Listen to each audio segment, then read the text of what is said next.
So it turns out that an innocent photojournalist in Gaza, just reporting on the war, was holding hostage one of the hostages. Abusing, keeping hold of, treating as a slave one of the hostages.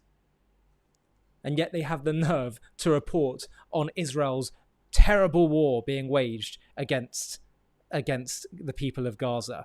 I want you to watch Ben Shapiro's reaction to this absolutely ridiculous turn of events, because his analysis is spot on. Have a watch. This same photojournalist wrote an essay for the so-called Palestine Chronicle, which is a 501c3 organization in the United States, which has apparent terrorists working for it. He wrote a piece back in April while the hostages were being held in his home about the suffering in Gaza. Quote, homes are gone. And with that, the memories, hopes, and aspirations of Palestinians and their ability to realize other rights. He was writing about the rights of the Palestinians while literally holding hostages in his home.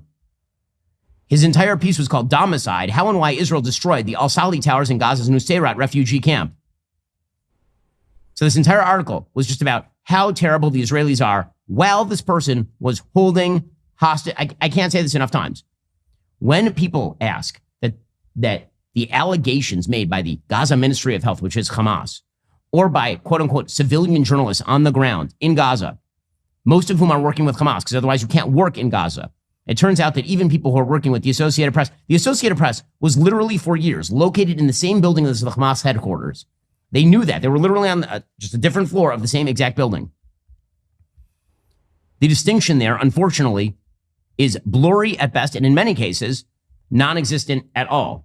The fact that this is even in question is totally insane. Of course, this is all on Hamas. Every death, Jewish and Palestinian, is on Hamas. They started a war. They got their ass kicked. Their entire strategy was to, in fact, get their ass kicked so they could then whine to the international community that the Israelis were being too mean for them. And then the international left would rush to their defense. Because again, the international left has one rule and one rule only. If you are a loser in life, that is because you are victimized by some sort of extraneous circumstance. And the worse you are, the more it must be the Western powers that are somehow victimizing you. So Ben is completely right here. And it's similar to, by the way, to UNRWA, when we found out the United Nations, the great United Nations organization in Gaza was collaborating with Hamas.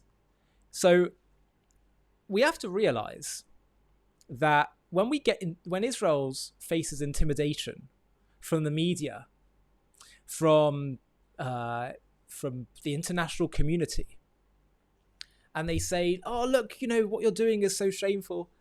And here we see an example of a journalist trying to do just that, where it turns out he was hiding hostages, imprisoning them himself.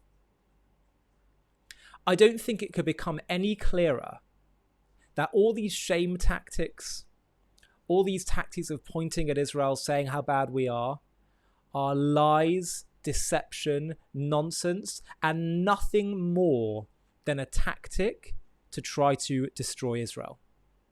And that means that we have to stop being intimidated, shamed, or even riled up by these criticisms, because it's nonsense. I mean, it's chutzpah of this guy. He must know. He knows the game he's playing. They know the game they're playing. See, we take some of the people in Gaza, sometimes people take them for fools. And they just take what they say at face value. But understand, they're not fools. They know how people are going to react. And they are prepared to play all the games, the shame games. Meanwhile, doing the most atrocious acts of evil and abuse towards the hostages, as they did on October 7th to the Israelis in Israel. They know exactly what they're doing, so we need to know exactly what we're doing as well. No more. I personally think we should have no more time for indulging this nonsense, the nonsense criticisms, the nonsense double standards. Israel should just do whatever it is that she needs to do and be absolutely clear and unequivocal with the world. And you know what? the world will actually respect us for that. When we are no longer trying to appease, dance to their tunes, say, look, no longer say, but look, you have all these double standards. If we are just completely clear, if we are show no sign of being shaken by anyone's critiques, because we know the truth and we know the games they play, then actually they'll have more respect for us. And frankly, strength is the only language of the Middle East. It's the only language they understand. And so Israel has to do whatever she needs to do in order to be strong and secure and eliminate her enemies. That's the only way. It's the only moral choice. And if there was ever any question in anyone's heads about the nonsense moral equivalence and about Israel's moral right and duty to do what she's doing, this story should clear that all up for you. And if it doesn't, then you need to get off the pitch, because your morality and your moral compass is broken. Hi, thank you so much for watching. To watch another one, click here. To stay up to date with all our content, click here to subscribe. And if you're able to, you can help support JTV to grow and grow by clicking join below this video, where you can become a member and get perks including early access to videos and private live discussions with me. But most of all, you'll be partnering with us on our mission to change the world.